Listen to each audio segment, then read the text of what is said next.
Hello everybody, my name is Katarina and welcome to Ty I Tvoje Data Analyst Guide. Today we are going to answer three main questions. 1. What is data? 2. What types of data are there? How do they look like? 3. What can we do with data? Basically, software and tools we use. So, what is data? You've probably heard that before.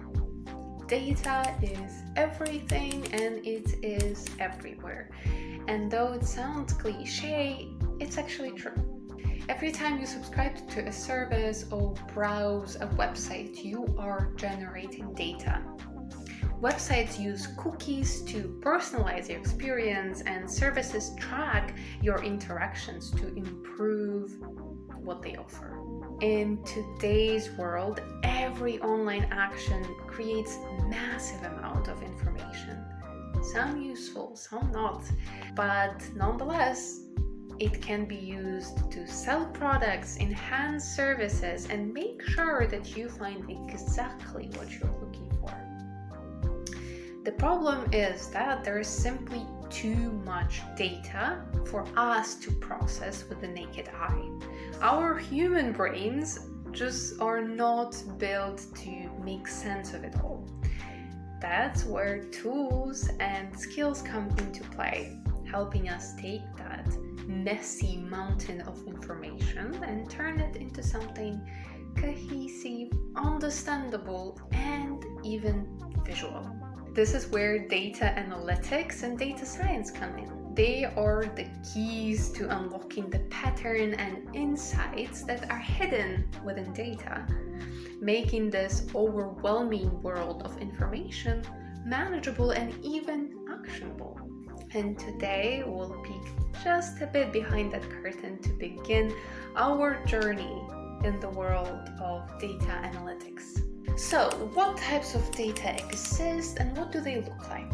So, my journey into data analytics didn't really start with diving deep into data and trying to make it useful. I took a bit of a different route. So, I fell in love with Python.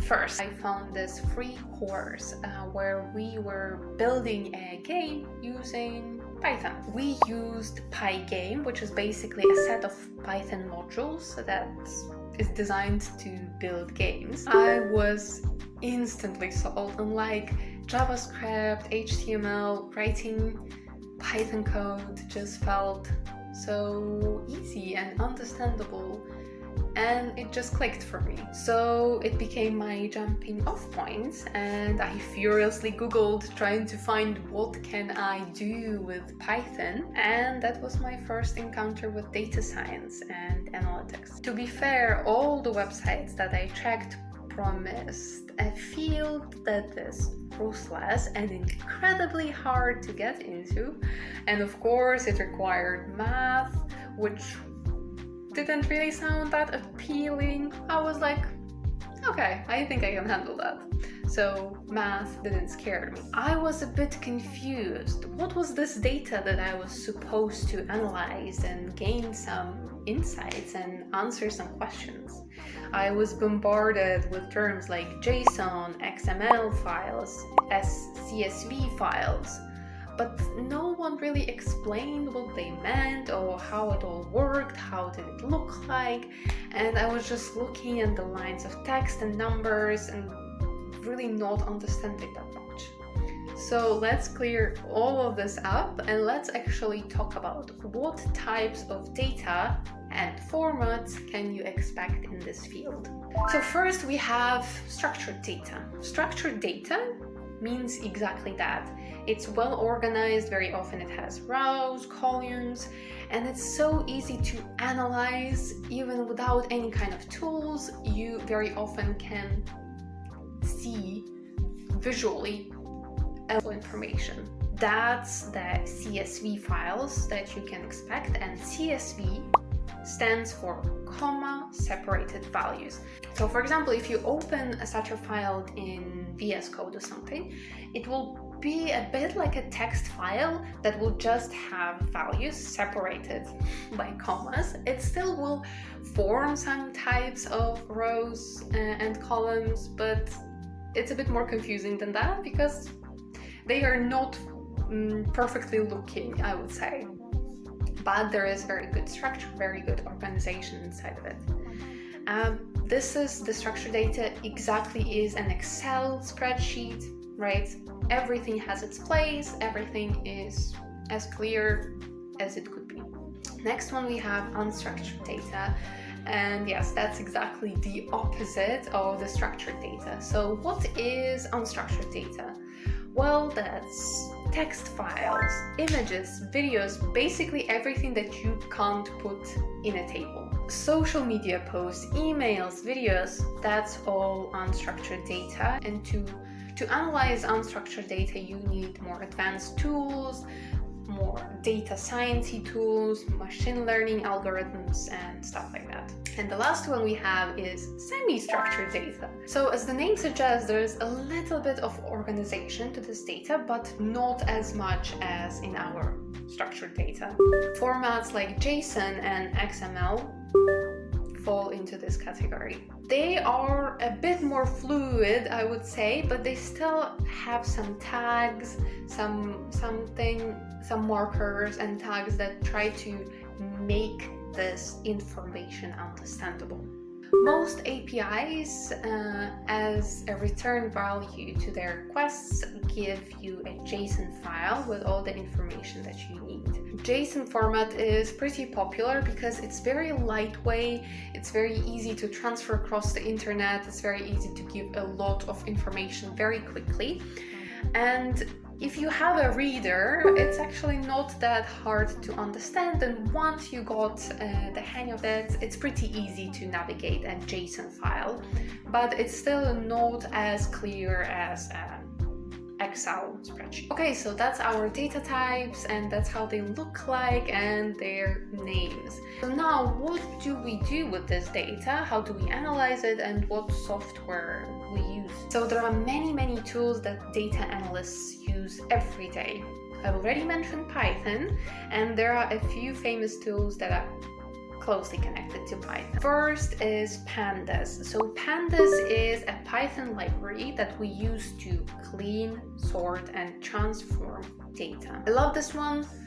Immediately after finishing my first ever Python course, I jumped into the course about Pandas. Pandas can be used really anywhere. You can use it just in Python terminal. You can use it in something like Jupyter Notebooks, which makes it so easy to understand, so visually cohesive, because every step that you take, every interaction with data gives you visual result. So remember the CSV files?